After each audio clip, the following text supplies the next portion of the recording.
형제들아, 내가 너희를 권하노니 너희가 배운 교훈을 거슬려 분쟁을 일으키거나 거치게 하는 자들을 살피고 그들에게서 떠나라.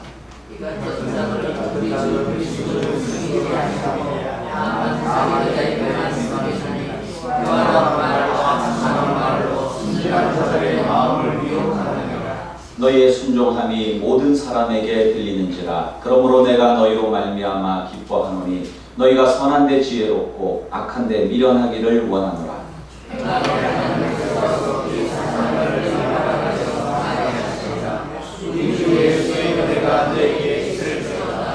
나의 동역자 디모데와 나의 친척 누기오와 야손과 소시바더가 너희에게 문안하느니라.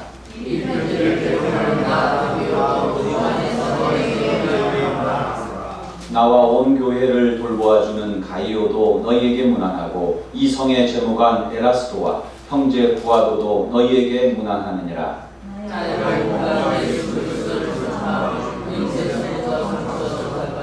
이제는 나타내신 바 되었으며 영원하신 하나님의 명을 따라 선지자들의 글로 말미암아 모든 민족이 믿어 순종하게 하시려고 알게 하신 바 그 신비의 계시를 따라 된 것이니 이 복음으로 너희를 능히 경고하게 하실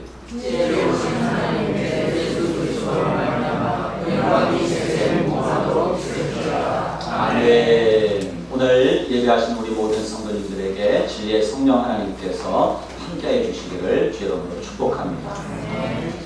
오늘 우리는 유례없는 풍요의 시대를 살아가고 있습니다. 대한민국 불과 2세대 만에 절대 빈곤국에서 세계 10대 경제 대국으로 성장한 나라입니다. 정말 먹을 것이 없어서 배가 고파서 영양실조로 죽어가는 사람이 널려있었던 그 나라가 이제는 온 세계가 부러워하는 나라죠. 요즘에 휴대폰 하나로 온 세계가 연결이 되고 많은 정보를 바로바로 습득할 수 있고요. 그리고 버튼 하나만 누르면 필요한 것이 우리 문 앞에 와 있는 그런 시대, 새벽 배송, 얼마나 편한 그런 시대를 살아가고 있는지 모릅니다. 그런데 이상합니다. 이렇게 풍요롭고 편리한 시대를 살아가고 있는데 사람들이 더 행복해지고 더 편안한 삶을 살아야 될 텐데 정반대의 모습들이 보이고 있다는 거예요. 청년 세대의 우울증은 매년 최고치를 갱신하고 있고 우리나라의 지금 정신병률이 점점 가파르게 상승하고 있습니다. 자살률은 세계 최고 수준이에요. OECD에서 1등, 전 세계에서 2등. 자랑스럽지 않은 수치예요. 소확행, 작지만 확실한 행복을 외치면서도 정작 삶의 의미를 찾지 못해서 방황하는 이들이 넘쳐나고 있습니다. 요즘 식당에 가게 되면 맛있는 음식을 보면 뭐합니까? 사진부터 찍자. 요즘에는 사진부터 찍어요. 그리고 띵동 올려요. 나 여기 가봤다, 맛집 가봤다, 여기 예쁜 곳 가봤다 하고 올리는 거예요. 그럼 그걸 보는 사람들은 무슨 생각을 할까요? 나도 거기 가고 싶다 라는 마음이 들겠죠. 그것을 통해서 우리는 부러움을 느끼고 더 나아가서는 시기하고 질투하는, 비교하는 마음, 비교의 늪에 빠지게 되는 거예요.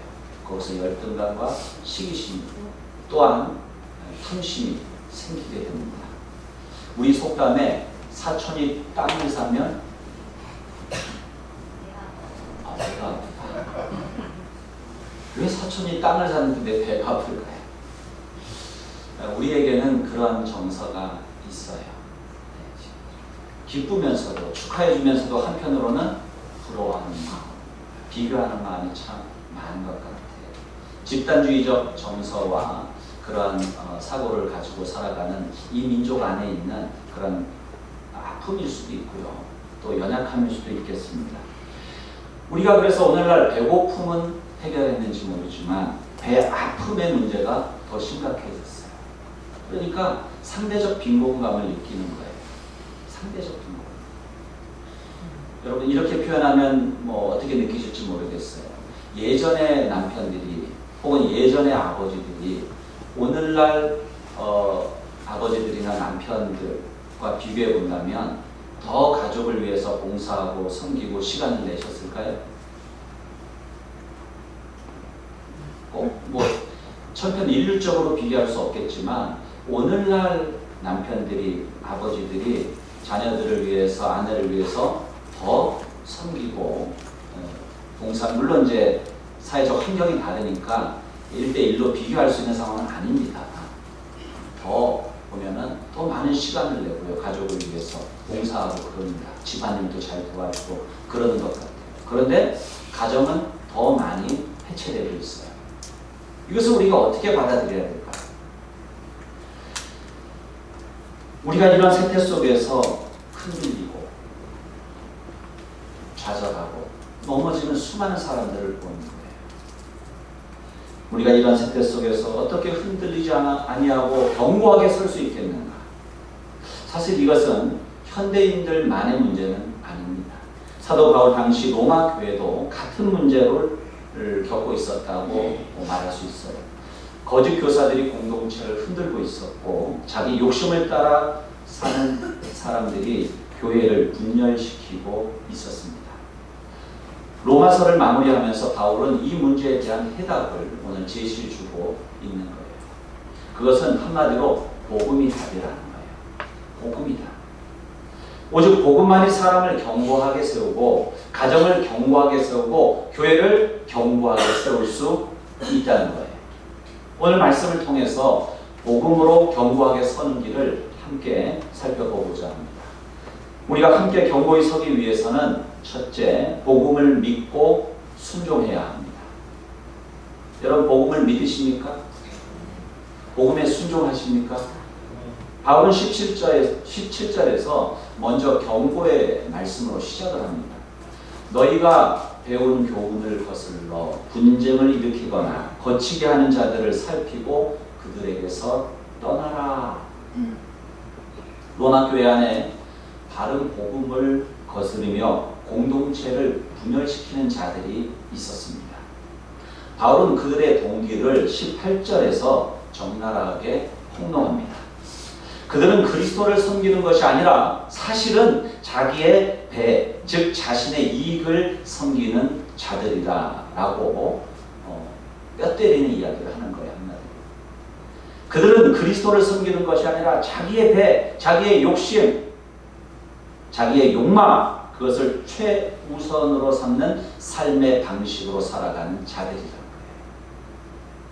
그러니까 자기의 배를 섬긴다라고 하는 말은 자기의 유익, 자기 명예, 자기 인정, 자기 자존심, 자기 만족의 삶을 추구하는 모든 삶의 패턴을 이야기한다.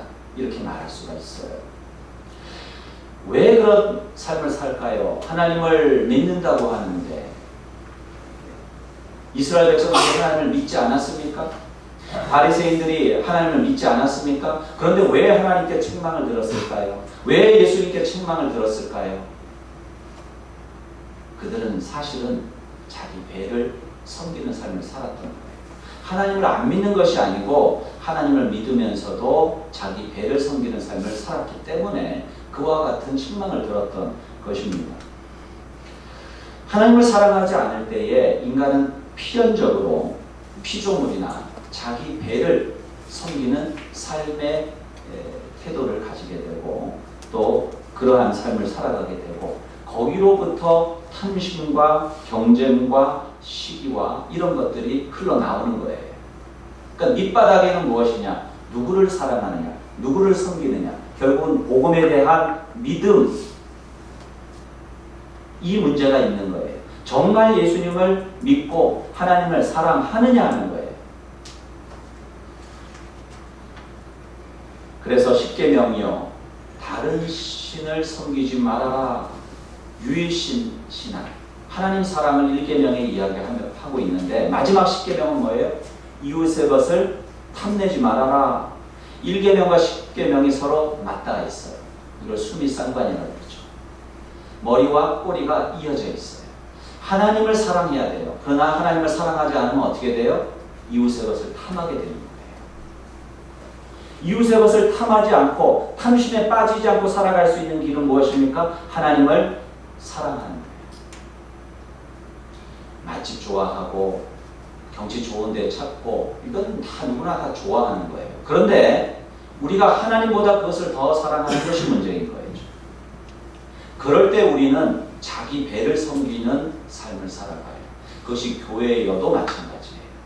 교회여도 나를 인정받고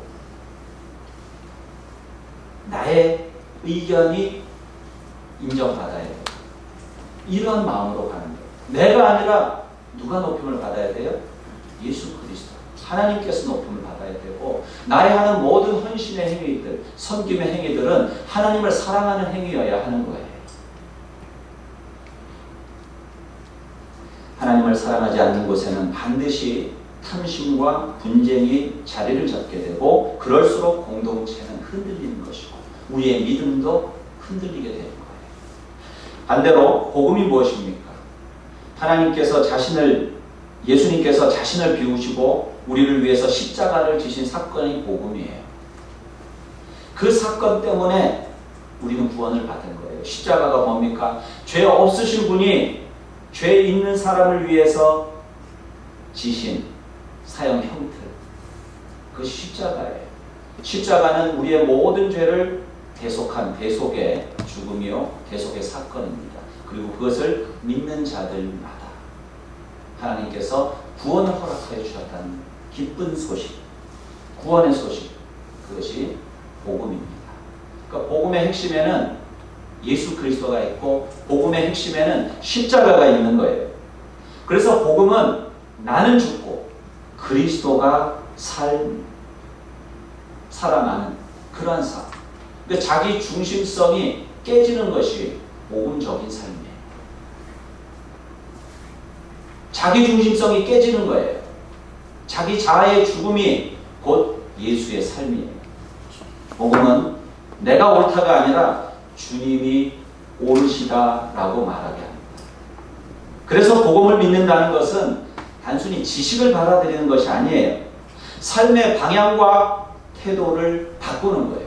많은 사람들이 복음을 오해해요. 예수 믿으면 구원 받는 데더라.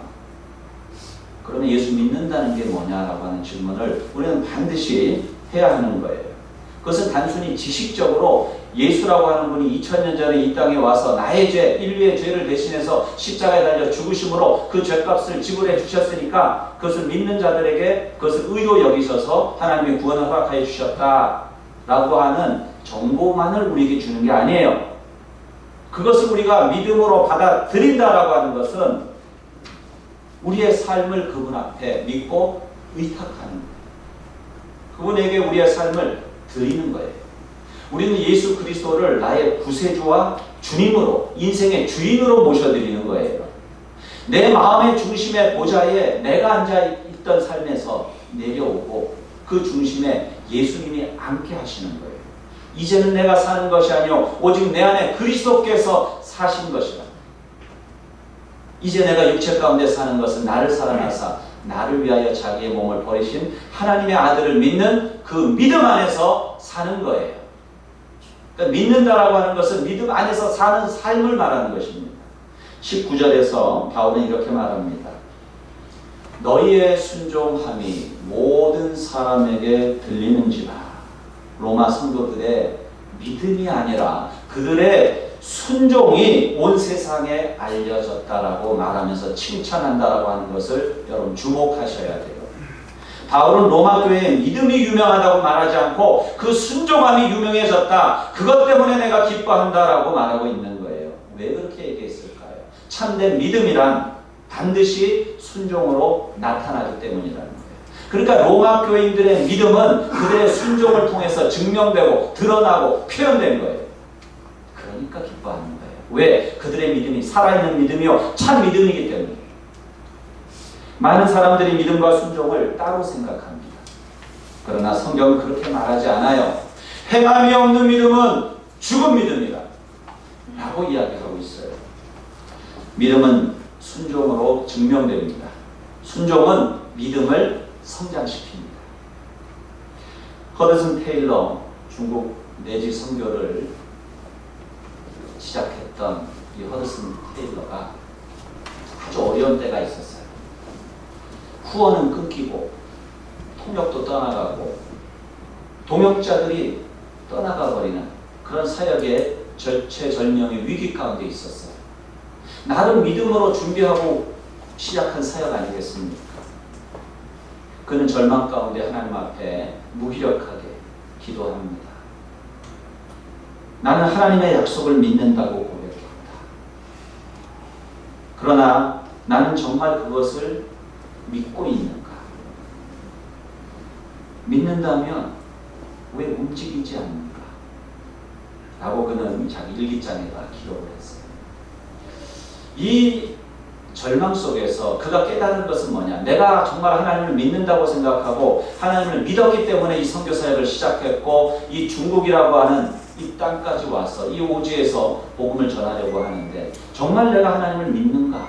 라는 근본적인 질문을 했던 거예요.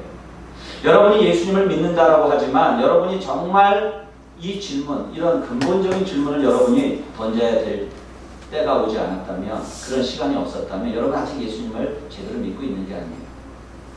정말 믿음이 뭔가를 진지하게 고민해 보아야 돼요. 그날 그는 믿음과 순종이 하나라고 하는 것을 깨달은 거예요. 내가 믿는다고 한다면 지금 내가 이렇게 절망하고 있는가? 눈에 보이는 것은 물론 막혔고 내가 할 수 있는 것도 없다라는 생각이 드는 상황이지만 나는 믿지 않는가? 믿는다면 내가 지금 할 수 있는 것을 해야 되는 거죠. 그것을 깨달은 거예요. 그리고 그는 순종하기 시작했어요. 그 결과 중국 내지 선교의 놀라운 역사는 다시 불처럼 일어날 수 있었던 것입니다. 사랑하는 성도 여러분, 믿음과 순종은 함께 자랍니다. 믿을 때 순종할 수 있고 순종할 때의 믿음은 더욱 깊어지는 거예요. 세상의 달콤한 유혹은 철저히 어리석게 여기고 하나님 말씀 앞에서는 온전히 믿고 순종하는 삶, 선한데 지혜롭고 악한데 미련하기를 원하노라. 로마교회 교인처럼 그와 같이 살아가는 저와 여러분이 되기를 바랍니다. 그것이 흔들리는 세상 속에서 복음의 사람으로 견고히 서는 비결입니다. 이번 주 하나님께서 주시는 복음의 말씀 한 가지를 정하고 순종해 보세요. 용서해야 될 사람이 있습니까? 먼저 여러분이 한번 연락해 보십시오. 기도가 끊어졌습니까? 하루에 10분이라도 하나님 앞에 진정으로 무릎을 꿇어 보십시오. 감사가 부족합니까? 하루에 3가지 감사의 제목을 한번 떠올리고 그 감사의 제목을 적든지 기도로 하나님 앞에 올려드리는 것을 실천해 보시기 바랍니다. 가정 예배를 드려야 되는데 마음만 먹고 계셨습니까? 일주일에 하루라도 여러분 온 가족이 함께 주님 앞에 가정 예배를 해 보시기를 바랍니다. 작은 순종이 큰 믿음을 만듭니다. 복음으로 견고하게 서는 첫 번째 길은 바로 믿고 순종하는 것입니다. 두 번째로 순종할 때에 하나님께서 책임져 주심을 믿으십시오. 20절은 놀라운 약속이에요. 평강의 하나님께서 속히 사탄을 너희 발 아래서 상하게 하시리라. 여러분, 순종은 결코 쉽지 않습니다. 그것은 영적 전쟁이에요. 우리가 하나님의 말씀대로 살고 싶지 않은 사람들이 없지요. 하나님을 사랑한다면, 하나님을 믿는다면 말입니다. 그런데 왜 순종하지 못합니까? 순종하려니까 걸리는 게 많아요. 힘들어요. 어려워요. 때로는 손해보는 것처럼 보이고 때로는 오해받기도 하고 때로는 외로울 수도 있어요. 그러나 하나님은 순종하는 자를 결코 버려두지 않으십니다. 성경은 우리에게 승리를 만들어내라고 하지 않아요. 순종하라고 말씀하십니다. 우리는 승리로 부름받은 것이 아니라 순종으로 부름받은 거예요. 우리는 성공으로 부름받은 것이 아니라 순종으로 부름받은 거예요. 그 결과는 하나님이 책임져 주신다는 사실을 믿으시기 바랍니다. 승리는 하나님이 주시는 거예요. 주기철 목사님이 일제 강점기 신사참배를 거부했어요. 암울했던 그 시대에 태양신이죠. 그 신사천배를 거부해버렸다라고 하는 것은 앞으로의 미래가 암울하고 어떤 어려움이 올지 모르는 그런 상황이에요. 그 시간에 1945년 8월 15일에 광복이 찾아올 것을 알았을까요? 그런 시대에 신사천배를 거부했다. 그것은 쉬운 일이 결코 아니었을 것입니다. 그런 이 일로 인해서 6년이라고 하는 세월을 옥에 갇히고 거기서 고문을 당하고 또 나왔다가 또 신사참배 안에서 또 갇히고 6년 동안은 그렇게 괴로움을 당했던 거예요. 그러나 그 목사님의 순종은 한국교회를 깨우는 씨앗이 되었습니다. 그 불굴의 신앙이 결국에는 잿더미 위에서도 믿음으로 일어설 수 있는 신앙의 본이 되었고 신앙의 자치가 되었고 신앙의 길을 내는 그러한 헌신이 되었던 거예요. 인간적으로 보면 너무나도 힘들고 어려운 삶의 궤적이지만 그러나 하나님은 그것을 귀하고 아름답게 이 대한민국의 아름다운 부흥의 불쏘시개로 사용하신 줄로 믿습니다. 억울할 수 있습니다. 정직하게 살면 손해볼 수 있어요. 믿음을 지키면 불이익 당하는 것 같아요. 원수를 용서하는 것 억울하게 느껴져요. 그러나 하나님 말씀하십니다. 내가 책임지겠다. 원수 갚음이 내게 있다. 많은 사람들이 하나님의 뜻은 알지만 결과가 두려워서 순종을 못하는 거죠.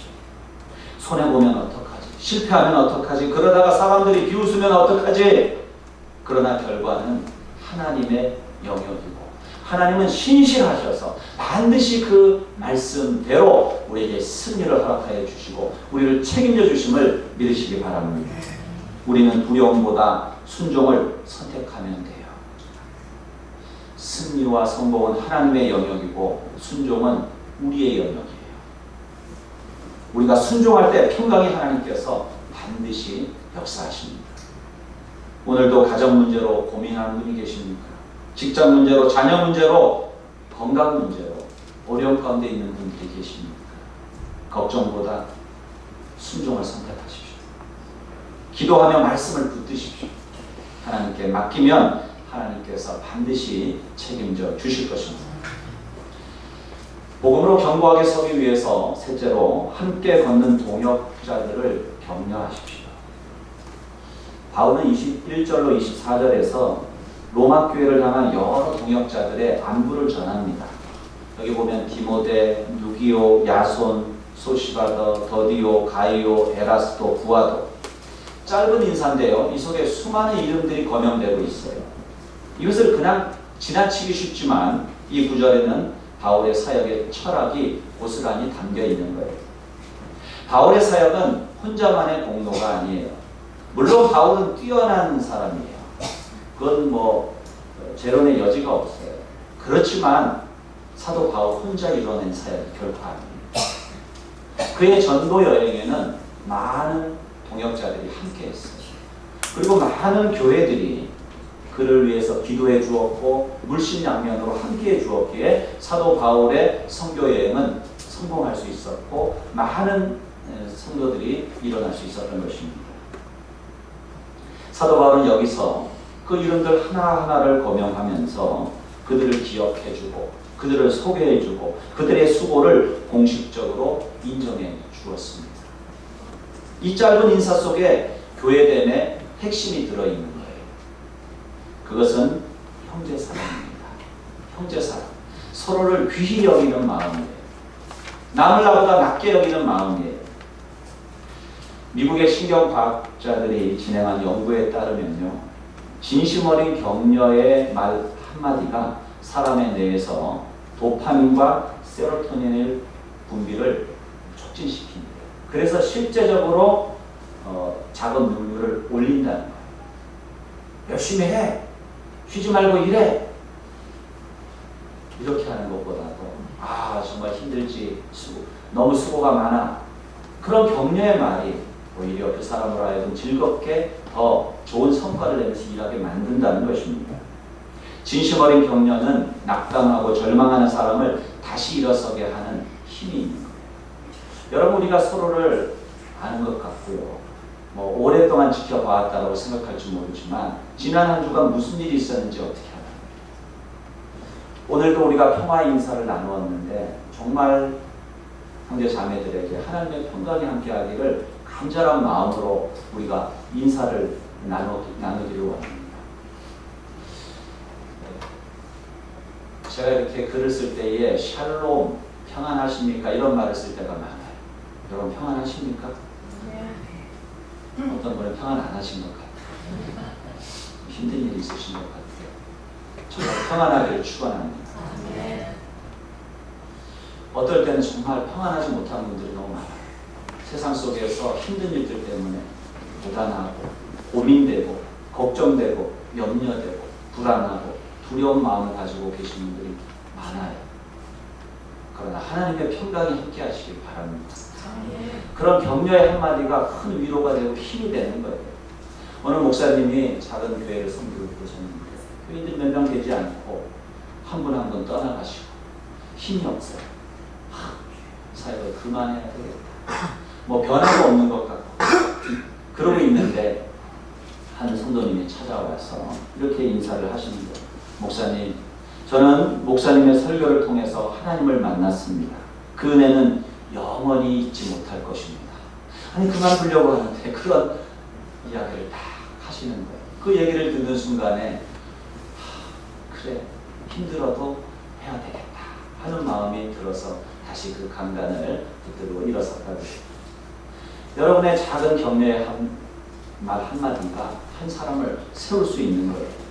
우리 주변에도 지금 이 순간 격려가 필요한 동역자들이 있어요. 그들을 세워주는 것이 결국은 나를 세우는 것이고 그것이 곧 교회를 세우는 일이에요. 여러분, 교회를 세우는 것이 나를 세우는 일이요 내 가정을 세우는 일이라고 하는 사실을 여러분이 깨달을 수 있기를 바랍니다. 교회는 결코 혼자 완성해 갈 수 없습니다. 교회는 누군가 기도로 섬기고 누군가 예배를 준비하고 누군가 뒤에서 묵묵히 봉사하고 차량 봉사로 또 주방에서 땀 흘리고 반주로 또 이렇게 시원하게 예배 드릴 수 있도록 누군가는 또 냉방기를 관리하고 그 수많은 일들을 통해서 우리가 주님 앞에 예배를 드리고 또 영혼구원의 제사 삼는 그 사명들을 감당해 가고 있다는 것을 잊지 말아야 됩니다. 특별히 교육의 달을 앞두고 우리가 다음 세대들을 격려하기를 원합니다. 그리하여서 우리 안에 격려가 끊이지 않고 서로를 세워가는 그런 일들이 끊이지 않기를 바라요. 이 한 주 동안 여러분 머리에 떠오르는 누군가가 있다면 그분을 격려하십시오. 그것이 우리가 견고히 함께 서는 비결입니다. 마지막으로 복음만이 우리의 믿음을 견고하게 함을 믿고 나아가십시오. 바울은 25절로 27절에서 편지의 마지막을 장엄한 성령으로 마칩니다. 26절에 보면 하반절에 모든 민족이 믿어 순종하게 하시려고 알게 하신 바 그 신비의 계시를 따라 된 것이니 이 복음으로 너희를 능히 견고하게 하실, 이렇게 이어져 가요. 그렇습니다. 복음만이 우리를 능히 견고하게 할 수 있습니다. 견고하게 하다라고 하는 헬라어 스테리사이는 기초를 놓다 흔들리지 않게 세우다는 거예요. 복음은 우리의 기초를 놓습니다. 복음은 우리를 흔들리지 않게 하는 반석이에요. 교회가 무엇 위에 서 있습니까? 예수 그리스도 복음 위에 세워져 있는 거예요. 여러분의 믿음이 어디에 세워져야 됩니까? 바로 이 복음 위에 세워져야 어려움에 와도 흔들리지 않아요. 우리가 교회 나올 때는요, 인맥으로 나올 수 있어요. 교회 나올 때는 교회의 어떤 모습을 보고 나올 수 있어요. 그러나 우리의 믿음의 가장 밑바닥에는 복음이 있어야 돼요. 그 복음의 뿌리를 내리고 그 복음 위에 우리의 신앙의 자리를 잘 펼 때에 우리의 믿음은 흔들리지 않아요. 그렇지 않으면 어려움이 오면 시험대로 떠나는 거예요. 조그만 어려움이 오면 흔들리는 거예요. 물질로, 명예로, 쾌락으로 우리는 비교로 흔들릴 수 있어요. 그 흔들림 앞에서 우리를 붙들어 줄 수 있는 것은 오직 복음뿐입니다. 1962년 태풍 사라. 그리고 몇 년 전가요? 여기 매미가 왔어. 2002년입니다. 예, 태풍이 오면 나무가 흔들리고 뿌리채 뽑혀져요. 그런데 그때 그 태풍에도 흔들리지 않는 나무들이 있었어요. 태풍이 오면 나무의 뿌리가 뽑히는데 그 큰 바람에도 흔들리지 않고 그 자리를 지켰던 나무들은 하나같이 뿌리를 땅에 깊이 굽고 심지어는 바위 틈에도 그 뿌리를 뻗은 그런 나무들이에요. 마찬가지입니다. 여러분, 우리의 신앙의 연수를 자랑하기보다 우리가 얼마나 하나님의 말씀 복음에 뿌리를 내렸는가를 생각해 보셔야 돼요. 그럴 때 우리의 믿음은 흔들리지 않는 신앙, 견고한 신앙으로 주님의 몸된 교회를 이루고 성장해 갈 수 있는 것입니다. 그래서 우리는 매일 복음을 기억해야 합니다. 아침에 눈을 뜰 때마다 고백하십시오. 나는 하나님의 사랑받는 자녀다. 저를 한번 따라 하십니다. 나는 하나님의 사랑받는 자녀다. 예수님께서 나를 위해 십자가에서 죽으셨다. 예수님께서 나를 위해 십자가에서 죽으셨다. 하나님은 오늘도 나와 함께 하신다. 하나님은 오늘도 나와 함께 하신다. 나의 가치는 예수님짜리다. 얼마짜리라고요? 예수님짜리. 제가 지금 쭉 말씀드린 것은 지금 복음을 말씀드리는 거예요. 복음의 새로운 모습, 복음의 새로운 각도, 복음의 새로운 면, 복음이 얼마나 깊고 얼마나 넓고 얼마나 풍성하고 아름다운지를 더욱 알아가는 여러분의 신앙생활이 되기를 바라요. 한번 예수 믿을 때에 복음을 받아들이고 끝나는 게 아니에요. 복음을 누리십시오. 복음 안에 깊이 살아가십시오. 거기에 뿌리를 내리십시오. 그래야 해서 여러분 복음을 누리고 살아가시고 복음을 증거하며 살아가시길 축원합니다. 사랑하는 성도 여러분, 오늘 우리 4가지 진리를 배웠습니다. 복음을 믿고 순종해야 합니다. 순종할 때 하나님께서 책임져 주십니다. 동역자를 격려해야 합니다. 복음만이 우리를 견고하게 합니다. 이제 우리가 교육의 달 7월을 맞이합니다. 다음 세대에게 무엇을 물려줄 것입니까? 무엇으로 그들을 붙들어 줄 수 있습니까? 모든 것이 있겠지만은 하나님의 말씀, 복음입니다. 그들이 복음 위에 믿음이 설 수 있도록 여러분 기도해 주시기 바라고요. 나에게 주셨던 그 하나님의 은혜가 우리의 자녀 성도에게 그렇게 증거될 수 있기를 바랍니다. 위대한 이 믿음의 유산, 복음을 우리 다음 세대에게 전달해 줄 수 있는 7월이 되기를 바랍니다. 이번 한 주간 이 말씀을 여러분 마음에 깊이 새기시면서 주시는 그 말씀 한 가지라도 순종하십시오. 한 가지라도 순종하기 위해 몸부림치십시오. 그것이 복음 가운데에 흔들지 않는 비결이에요. 그러면 하나님의 손이 함께 하시는 것을 경험하시게 될 거예요. 하나님이 책임져 주시는 것을 경험하시게 될 거예요. 매일 아침 복음을 고백하십시오. 그래서 여러분 믿음이 흔들리지 않고 어떤 어려움 속에서도 견고히 세워져 가는 여러분의 삶과 우리 교회와